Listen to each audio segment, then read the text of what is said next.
Introduction. The Vedas are ancient texts that are sacred in India and renowned the world over. The word Veda literally means knowledge. The root is vid, to know. The Vedas are thus texts that provide knowledge.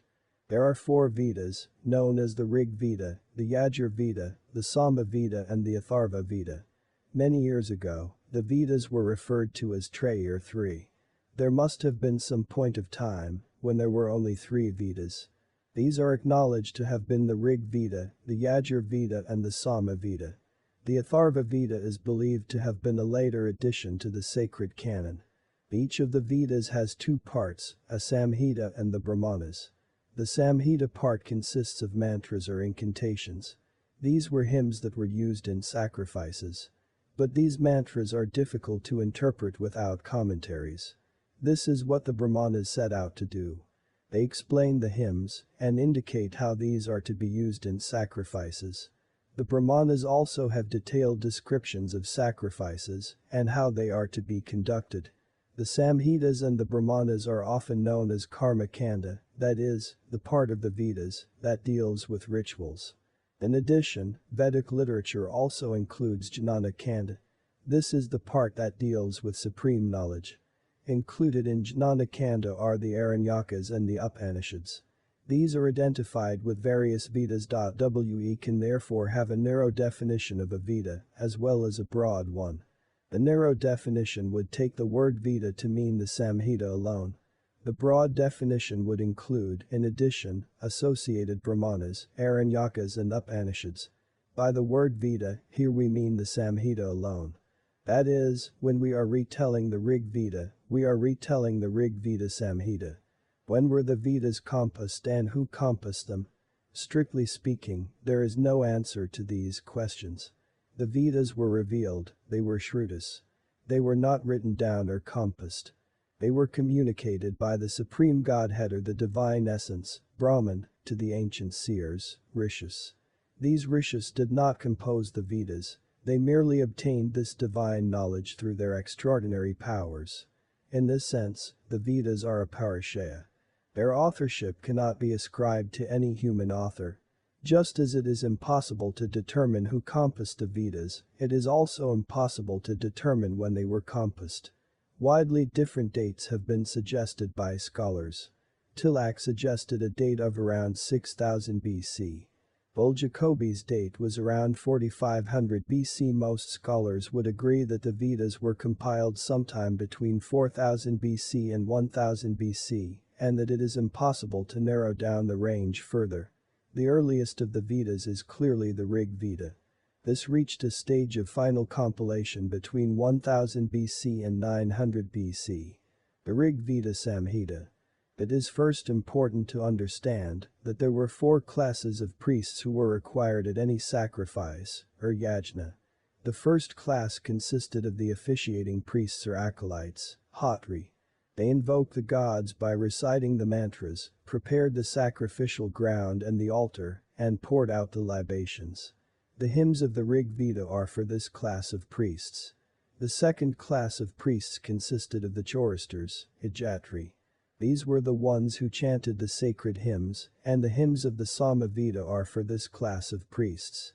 The third class of priests consisted of the reciters, advaryu.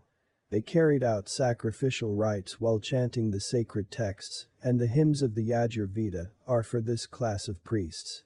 The fourth class of priests consisted of Brahmana overseers. They supervised a sacrifice, and the hymns of the Atharva Veda are for this class of priests. The Rig Veda derives its name from the word Rik, which means a mantra. There are 10,589 verses in the Rig Veda Samhita. These are divided into 10 mandalas or books. Each of the mandalas is subdivided into anyavakas, lessons, and suktas, hymns. The 10 mandalas have 85 anyavakas, 1080 suktas and 10,589 verses. There is also a Valakilya section or supplement. This seems to have been a later addition. Let us now see what the Rig Veda has to say. Since the Rig Veda is fairly long, we will have to be selective. We cannot be exhaustive. Mandala 1. This mandala has 181 suktas and 2006 mantras. The bulk of the mantras are addressed to Indra. An I comes next in order of importance. An I. An I is the fire god. It is to an I that oblations and a sacrifice are offered. An I is regarded as a messenger who summons the other gods to the sacrifice and carries the offerings to them. This particular hymn is ascribed to a sage named Madhachanda Vishvamitra.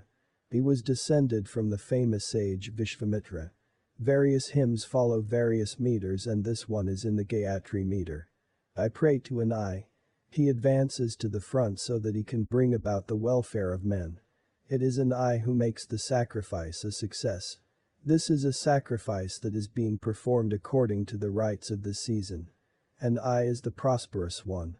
He will summon the gods to this sacrifice. An I has been praised by many sages of earlier times. He is being praised by the sages who are here now. May an I bring the gods to this sacrifice. Every day, men will obtain nourishment from an I. They will certainly obtain fame, valor and riches. O an I. This is a non-violent sacrifice that is being performed. Make it successful from every direction. May we be able to attain the proximity of the gods. You are the one who will summon the gods. You are the one who will ensure that the sacrifice is successfully completed. You are the one who inspires learned men to action. O an I. Many are your forms and you are always truthful. You are the radiant one who has performed wondrous deeds. An I has come to the sacrifice with the other gods. O my beloved an I. You ensure the welfare of those who give alms. You are the one who is present in every portion of our anatomy. The acts you perform are the ones that are truly righteous. O an I. We pray to you always, night and day. May we use our intelligence to come close to you. You are the radiant one. You are the protector of non-violent sacrifices. You are the one who manifests the immutable truth. We bow in obeisance before an I and come close to him. He will make our houses prosper. O an I. You are the famous one. We are like your sons, be like a father unto us. Grant us happiness and ensure our welfare. Aid us in our endeavors. Vayu. Vayu is the god of the wind. This hymn is also ascribed to the sage Madhachanda Vishvamitra.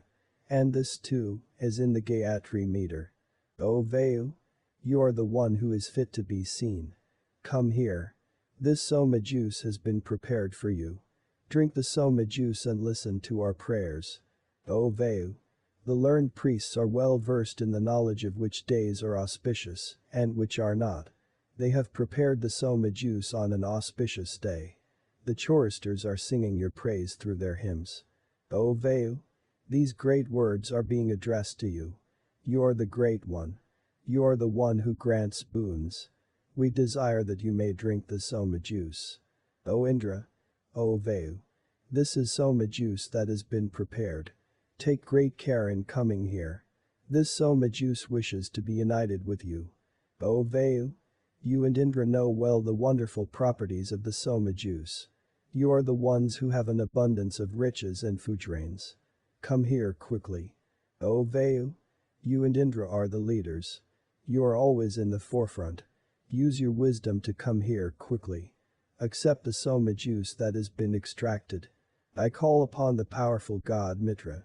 I call upon the god Varuna who is the destroyer of enemies. Through their benevolent wisdom, may they enable our tasks to be completed. Mitra and Varuna are always connected with truth. They are the ones who enhance the truth. They will use the power of truth to make the sacrifice a success. Mitra and Varuna are omnipresent.